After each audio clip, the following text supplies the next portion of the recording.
Hello! Yung topic natin today ay suggested by one of our subscribers and I'm going to read it. My daughter was diagnosed with GDD at 13 months, started therapy at 14 months. We have undergone reassessment 7 months later. She's now diagnosed with social communication disorder. Please explain it thoroughly. Konti lang ang vlogs on SLD. I think she means SCD. Puro autism. Thank you. So this is for you, but for anyone else who may be looking for more information about social communication disorder at kung bakit laging nakakabit siya sa word na autism. I will also explain the characteristics of this condition and of course in the end, how to help them. So tara, usap tayo. Let's get talking. Hi! For those who are new here, I'm Teacher Kaye and I'm a certified speech-language pathologist. Today's topic is social communication disorder, sometimes also called social pragmatic communication disorder. Hindi pa po masyadong matunog ang diagnosis na to kasi kakadagdag lang po nito sa ating DSM-5 noong 2013. Ang DSM po ay ang ating Diagnostic and Statistical Manual of Mental Disorders, Edition 5. Kaya po siya DSM-5. Ang DSM ay ang ating main reference kasi dito po nakalagay lahat ng mga known mental disorders. First of all, I want to give you the characteristics of social communication disorder. So this is when people have difficulty using their nonverbal and verbal language to communicate socially or in interactions.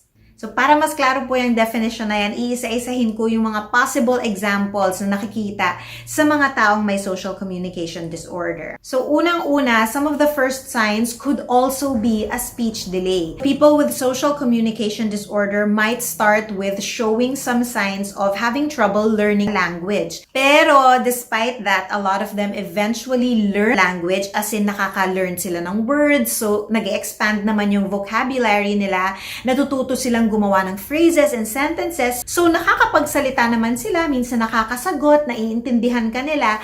Ang nagiging problema is kailan nila gagamitin ang mga words na alam nila. Kung paano sila mag-communicate. So, just to give you a brief background, all of language is a combination of content, form, and use. Ang content po ay yung mga words and their meanings na natututunan natin.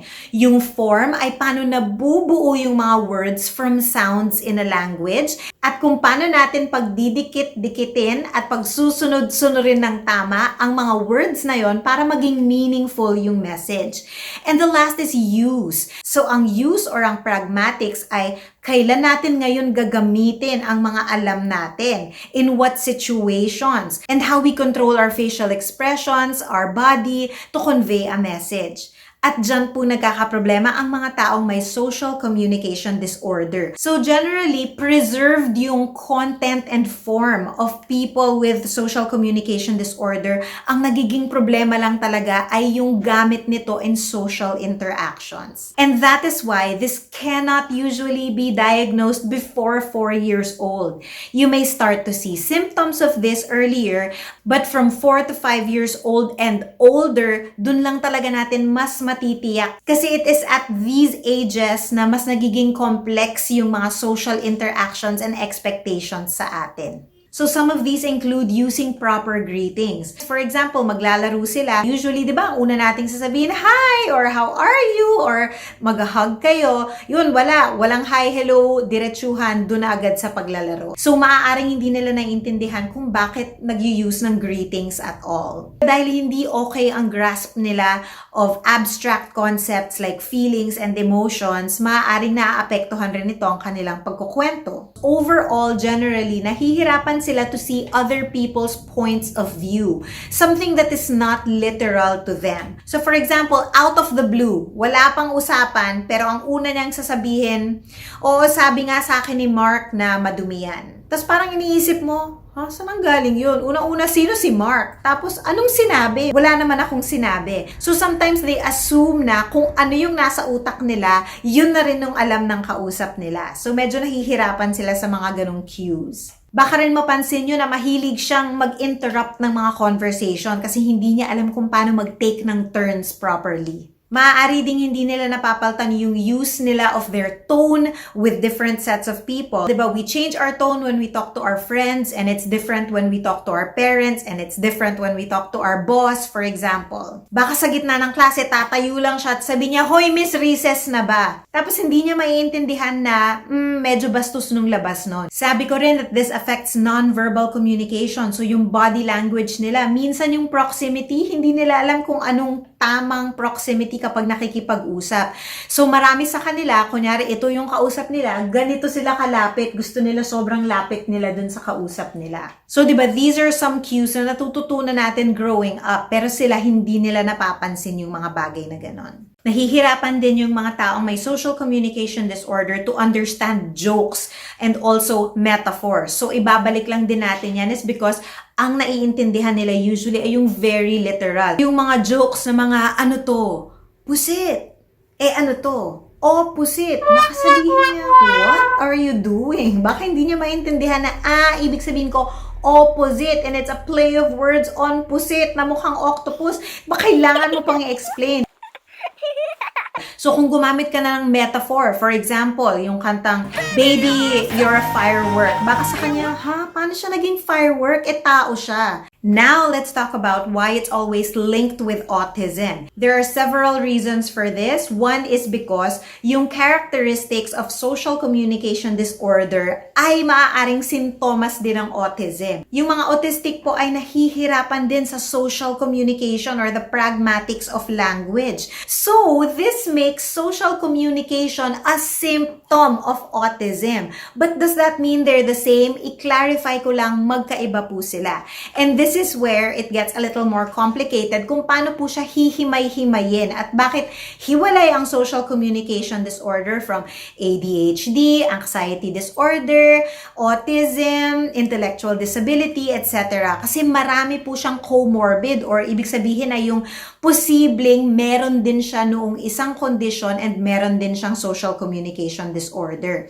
Dahil some of the characteristics of SCD can also be found in other disorders. Hindi ko na po i-discuss in super big detail, pero for the sake of this video na ang ipagtatambal ko lang ay ang social communication disorder and ang autism. Ito po yung mga pagkakaiba nila. Ang social communication disorder po ay usually hindi nagpe-present with repetitive or restrictive behaviors na napapansin sa mga taong autistic. Usually po, wala rin po silang sensory issues. Nabanggit ko kanina na medyo bagong addition lang ito sa DSM-5 noong 2013. And this is actually where it gets interesting. Noong around 2010 to 2012, napansin nila na tumaas, nag-spike yung prevalence or dumami yung mga cases ng autism. Pero pagdating ng 2013, napansin nila na bumaba ulit. So, tiningnan nila yung mga data at nahanap nila na ang pag-akyat pala ng cases ay dahil ang daming na-diagnose with PDD-NOS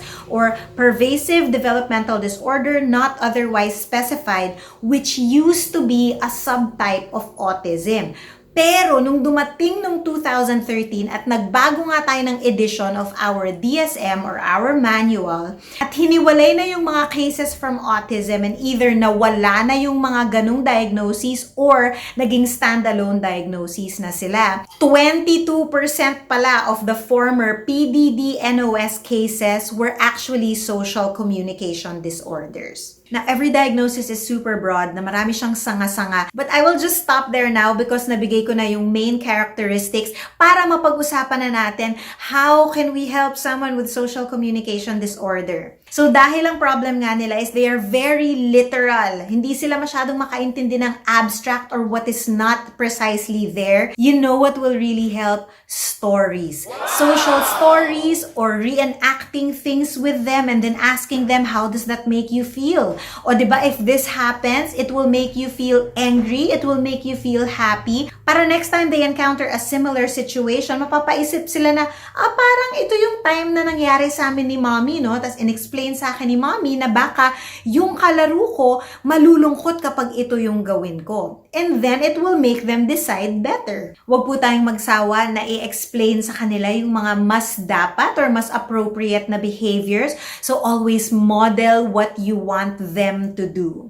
And that's it for today. Sana may bago po kayong natutunan. Sorry na po in advance if may hinahanap pa kayong information na hindi ko na-discuss, but just comment if there's something that you want to know about. Sakaling meron po sa inyong nakapansin na parang ganyan-ganyan yung anak ko, don't hesitate to contact me on my Facebook or Instagram at Teacher Kaye Talks. You can also leave me messages as comments. And kung hindi pa po kayo nagsisubscribe, it takes less than a millisecond to click that red button and to join our community. If you found this helpful, please share it with your family, friends, and loved ones.